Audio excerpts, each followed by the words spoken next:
So, without further ado, Courtney Fallon, enter the lab. Oh, thank you. What a grand entrance that was. Good to be here. You guys are great. I'm so happy to enter the lab. I'm always very, very impressed by all the marketing that you guys do. I love the background. I love the time coding and everything when you strip through. You know what? I'm born and raised in Boston, Massachusetts, just in the suburbs. Really came of age, I would say, when the Patriots won the Super Bowl in 2001. That was a freshman in high school. I knew it as soon as Mo Lewis hit Drew Bledsoe and Tom Brady came in. I mean, my brother, so back then, my brother was he was a big Drew Bledsoe. Yeah, Bell Bledsoe. And I was like, no, this Brady guy's really special. I think they're going to go all the way. I was like one of those first times I really believed. And when I became a baseball blogger, I would call into sports radio, all that jazz. So that's more or less the background. I knew what I wanted to do when I was 16 years old. Everyone remembers me. Oh, wow. I'm going to be on ESPN one day. And it's, as one of my childhood friends says, it's the biggest I told you so of all time. So, That's here awesome. I am, didn't stop. Throughout my career, really like made my career down here in South Florida 10 years ago.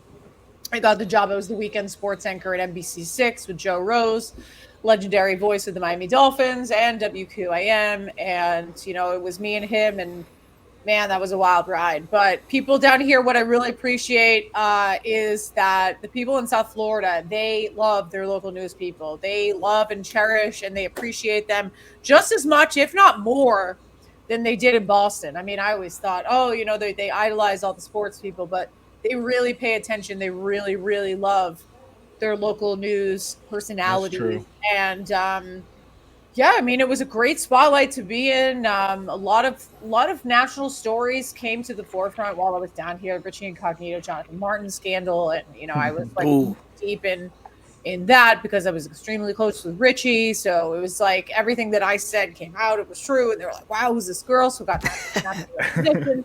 Um, and I before you knew it, I auditioned at NFL Network when I was 26. I'm 35 now, so that was almost 9 years ago.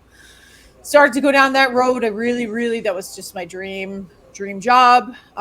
Started working for CBS Sports Network, doing sidelines for college football, and eventually made it on NFL Network. Did a bunch of drafts for them. Worked for them for about a year and a half, and then moved on to greener pastures or just freelance life. Not by choice. We're different, got into sports betting, podcasts. I was on EEI. So I've just worn a bunch of different hats, but my advice to people is like, listen, you got to do that. If there's anything that you can do is you got to make sure that you got to be a Swiss Army knife, interchangeable, and do everything possible to get some work in front of the camera. And then finally this last fall, almost a year ago, I just said fuck it, and I was like, I hate the NFL, and you guys are all, you know, very nitpicky about jobs and all that stuff. I said, you know what, fuck you. I'm gonna go switch leagues and gonna go take on the NBA and dominate just as well as I have in the NFL. So, you know, as Nas said, like, destroy and rebuild. Love Yeah. it. Nice. Queensbridge. I was like, I'm tired of football because I'm the same girl that, like, oh, everyone loves and respects me. I am one of Bill Belichick's favorite reporters, and I have this rapport with all Wow. the Yeah. Oh, that's a great honor. I mean, no, like, Being a favorite of anything of his is a great For honor. real. he, Absolutely. he and I, yeah, he loves me. I will say that, and I mean, and having the respect of that locker room and being friends with various different GMs, it doesn't matter. Like, they're still not going to give you a job. And I finally was just like, literally, let's destroy and rebuild. Let's try to do this with another entity, another league. But Yeah. I think back on the happiest times of my career in my life, and working at NBC was one of the happiest times. And granted, like, I had lived in South Florida when I wasn't working, and that was Oh, okay. kind of a little confusing. It was right before I had moved up to New York, right after I finished the college football package for CBS. I was in that in-between stage. I spent 6 months down here, and I partied harder than I ever had been in college. Good for you. It was As you should. it was the best 6 months. You can recover better in the 20s than the 30s. That's for sure. I've learned that. it was the best. Some of the best 6 months of my life. Like I saw an opportunity as Mike Inglis retired, and I reached out to Jason Jackson, and I was like, "Wait a minute, is there any space for me?" And lo and behold, they made space for me. Nice. It means necessary. I mean, if it meant for Jason Jackson to open up his own wallet to have me come down, and then they realized I became a full-time Heat employee. So That Heat culture. yeah, He called you. That Heat There you culture. go. okay. That's a- So LeBron is accepting his trophy in 2013, right before they won his MVP league trophy. David Stern is there. They're having this whole procession ceremony, and I'm sitting a couple rows up, and you see like LeBron's kids and everyone gets ushered on stage, and little Bryce James, who Savannah used to call him my snotty boy, like he won't do it anymore because he's now 6'6". 6'6" out of nowhere. Yeah. Baby I mean, like the old baby pictures, she's like, "Happy birthday, my snotty boy!" Like the little kid used to have like snot running down his face, so cute. That's That's it. funny. So he's on stage, and they're welcoming all the kids, and they're like talking, and the commissioners have just talking or like someone, and he's like, "Norris, Norris, Norris!" He's screaming like he's just like 6 years old, and the kids loved Norris Cole. He loved him, and they wouldn't. He just kept screaming. This was going on for like at least a minute. I couldn't hold it in because I was just like, "Oh my god, he's just such a little. He's a little boy." But he's just a little kid. He's like, "Norris, Norris."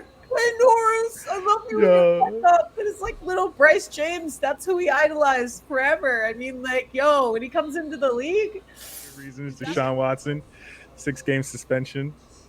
What do you think about that?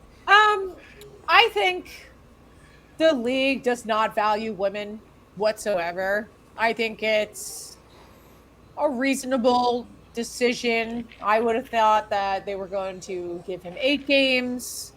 Who knows if this is over yet? There still could be more women that are coming forward. Mhm. I kind of respect the fact that this has come to a head, that the Players Association, that Deshaun's camp is not going to appeal. But you got to look at this. Ray Rice got 6 games for beating the shit out of his girlfriend Yeah, on that stage was in an bad. elevator. So here's my list. Calvin Ridley, 17 games for betting. I think that this is valid because That's any nuts. player, and they're making an example out of him. Yeah, Any they are. player that is going to be betting on their own games on their own teams that is stupid enough to do that, go hire a bookie, bro. Go Venmo Yeah. your friends, like. Please. Or just give him cash. Yeah. All right, like for every Calvin Ridley, there was probably 15 other Calvin Ridleys this year. So don't put that past you, but that is threatening the integrity of the game when your Yep. own players with their you can't do that. So I'm fine with that. So Montez Burfict, 12 games for targeting. I think that was like his 3rd offense, so that's why he got Yeah. so many. Yeah, he's DeAndre good. He had a Hopkins, few. 6 games for PEDs. We already talked about that. Martavius Bryant, indefinitely weed. Josh Gordon, and I will say that Josh Gordon is a troubled soul. Yeah, unfortunately. 16 games Darren Waller substance abuse. Deshaun Watson 6 games for 25 sexual harassment accusations. You include Ray Rice in this. I don't know. I mean, they're going to keep it consistent, I guess.